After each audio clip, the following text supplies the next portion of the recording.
Welcome to part 2 of the 2 biggest changes that helped me improve my photography by a lot.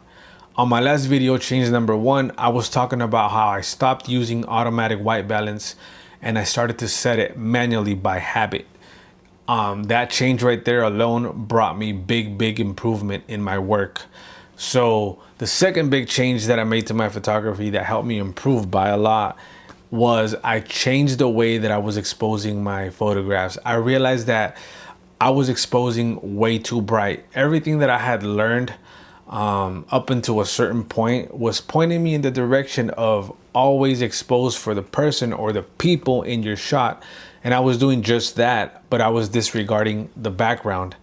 So especially in a bright sunny day, I was really blowing out detail in the sky, or in the highlights in the trees, or in bright patches of grass in my images, and to the point where sometimes I would not be able to recover detail in those areas. Like I would have big white spots all over the place in the background, and it was just not a good look at all.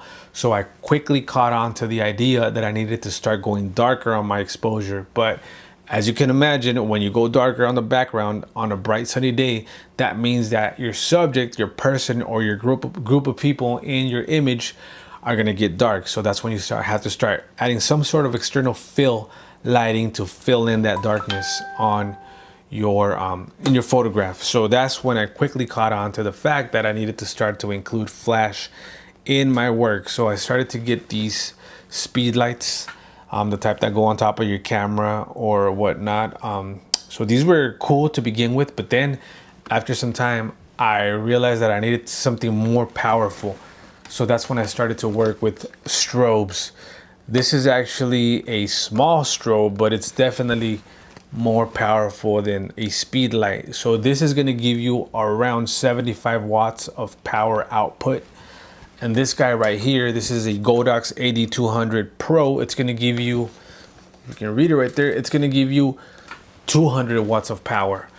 I had another one, another strobe, I still have it, but I had to retire it because the battery went bad and I can't find a replacement battery for it. That one was 600 watts, so that was a beast of a light.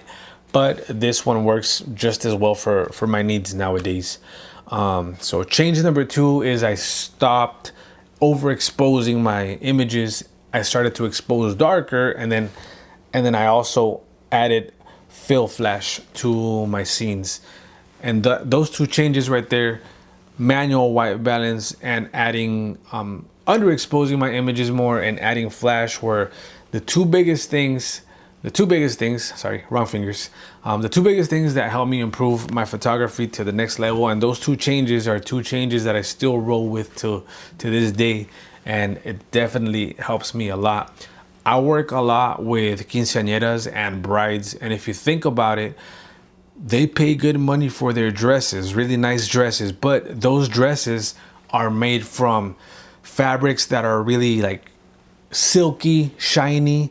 And if I'm overexposing some parts of an image, 9 out of 10, I'm going to be blowing out some detail in those dresses as well. And like I say, they pay good money for their dresses.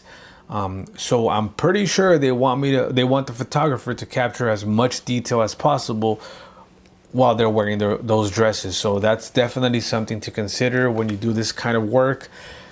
Use these 2 tips and your photography game is going to go up. Let's get it.